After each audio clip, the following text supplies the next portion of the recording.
जय हिंद मित्रांनो. एक मनापासून सांगतो, पहिले तर पोलीस भरतीला उतरलेले पहिला एक बळी गेला होता आणि आत्ता 2 दिवसापूर्वी संभाजीनगरमध्ये एक बळी गेला. अरे मित्रांनो, एवढी बी जीवाची आकांक्षा करू नका. सरकार नोकरी लागावीच, नाही लागली तर दुसरं पर्याय लय आहेत.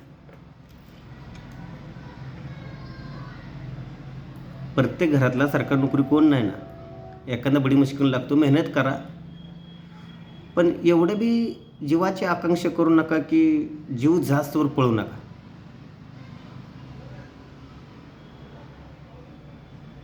कारण काय आहे, सरकारी नोकरी लागावं प्रत्येकाला वाटतं, पण नाही लागली तर दुसरं पर्याय भरपूर आहेत ना. देवानं तुमच्यासाठी दुसरं काहीतरी ठेवलं असेल. विचार करा, अब्दुल कलाम साहेब एअरफोर्सचे पायलट बनायची त्यांची इच्छा होती आणि त्यात फेल झाले इंटरव्ह्यूमध्ये. ते माघारी आले, रडायला लागले, त्यांची मनाची इच्छा पूर्ण नाही झाली म्हणून. तिथे त्यांना महाराज भेटले. त्यांनी सांगितलं, अरे बेटा, ह्याच्यात जर तुझं काम नाही झालं तर देवाने ह्याच्यापेक्षाही तुझं काहीतरी मोठं करायचं ठरवलं असेल. परत त्यांनी जोमाने अभ्यास केला आणि ते भारताचे सायंटिस्ट, त्यांनी मिसाईल किती तयार केल्या, काय किती केल्या, राष्ट्रपती झाले. म्हणजे एअरफोर्सच्या अफसरला वर नव्हं तर पूर्ण देशावर कमांड केली. मग तसंच आहे, पोलीस भरती असू या कुठलीही भरती असू द्या, प्रयत्न करा, पण एवढा बी करू नका की जीव जास्तवर. आपल्या हातात काहीच नसतं, आपल्या हातात फक्त प्रयत्न करणं असतं. झाला तुम्ही पोलीस भरती, ह्यापेक्षा काय होणार आहे? काहीच नाही ना. अरे सिव्हिलमध्ये त्याच्यापेक्षाही भरपूर काय आहे, भरपूर काय करू शकता तुम्ही. मी माझंच उदाहरण देतो. मी इंडियन आर्मीमध्ये 24 वर्ष नोकरी केली आणि रिटायरमेंट होताना हाच विचार करत होतो, अरे देवा, आता माझं कसं होईल, कुठला कामधंदा करायचा, काय करायचा, कसं होऊ शकतं. पण देवानं म्हटलं असेल तथास्तु. तुला जर आता 24 वर्ष नोकरी करण्याची मी संधी दिली होती, सिव्हिलचं निकाल माझंच काम आहे, त्याच्यावर वरल्यावर विश्वास ठेवा. तो तुम्हाला चांगलंच घडवणार. फक्त मनापासून त्याची सेवा करत जा. त्याची बी करा आणि आपल्या आईवडिलांची बी करा, मनापासून करा. ते तुमचं चांगलंच करणार. मी नोकर म्हणून लागलो असतो तर नोकरी केली असती, नोकर झालो असतो. पण देवानं माझ्या नशिबात एक कंपनीचा मालक बनवलं मला. मी कुठल्याही कंपनीत काम केलं असतं काय झालं असतं, नोकरच राहिलो असतो ना. पण देवानं मला काय केलं, मालक. म्हणजे मी माझ्या अंडरमधनं लोकांना जॉब देणार, हे करणार, त्यानं माझ्या हातानं कार्य करून घेतलं. मग हा विचार करा ना. मी आज SS सिक्युअर विजन LLPचा मालक आहे. CEO बी मीच आहे, MD बी मीच आहे आणि फाउंडर बी मीच आहे.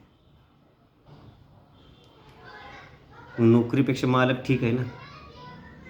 कष्ट येतील, प्रॉब्लेम येतील, अडचणी येणार आहेत, त्या होत राहणार आहेत, त्या नाही चालायची फर्स्टमध्ये कंपनी, थोडंसं येतील अडचणी, पण आहे ना तू वरला, गेला सांभाळून. आत्तापर्यंत सांभाळून घेतलं तर इथून पुढे येईल.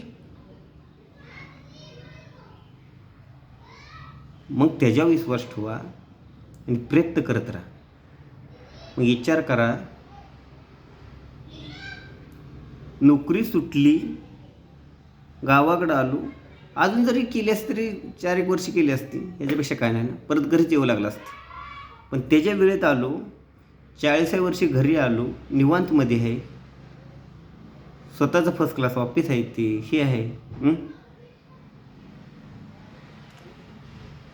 माझे फ्रेंड्स आहेत, वर्कर आहेत, झालो ना मालक, झालो ना, जॉब देऊ शकतो दुसऱ्याला. आपल्या हातात काहीच नाही, सगळं तो घडवून आणतो. त्याच्यावर विश्वास ठेवा आणि कुठलाही प्रयत्न करा, फक्त मनापासून करायचं. पण नाही झालं मग ही नाही जायचं, नाही झालं तर नाही झालं. फक्त एक दिवस ठेवायचं, try but don't try again try. प्रयत्न करणं आपलं काम आहे. ठीक आहे, तुमचं प्रयत्न नियमितपणे असेल तर वरला साथ दिल्याशिवाय राहणार नाही. 100%. तुम्ही ज्या बी देवाला मानता त्याला मनापासून माना, मनापासून पूजा, तेव्हा तुमचं कार्य करणार, चांगलंच करणार. ठीक आहे, त्यासाठी कधीही खचून जाऊ नका. आणि प्रत्येक वेळेस तुम्हाला मोटिवेशन करायला कोण दुसऱ्यांना भेटणार. तुमचं मोटिवेशन तुम्हीच बनायचं. तुमचा मोरल डाऊन झाला तुम्हीच वाढवायचं.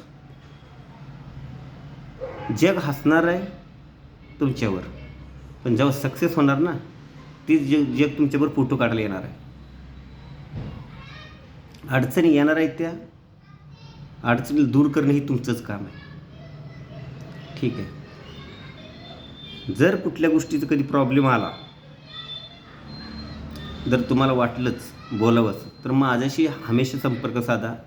मी तुम्हाला चांगला सल्ला देण्याचाच प्रयत्न करेन. माझा मोबाईल नंबर आहे 8199005792. योग्य सल्ला देणार, चांगलाच देणार. ठीक आहे, किंवा मनी मॅनेजमेंटबद्दल माहिती पाहिजे असली तरी विचारू शकता. पैसे कसे सेव्ह करायचे, काय करायचे. ठीक आहे, तर मित्रांनो, खचून जाऊ नका. आणि परत एकदा सांगतो, सरकारी नोकरी नाही लागली ह्याचा विचार आहे की देवानं ह्याच्यापेक्षाही मोठं तुम्हाला करायचं ठरवले. ठीक आहे, जय हिंद.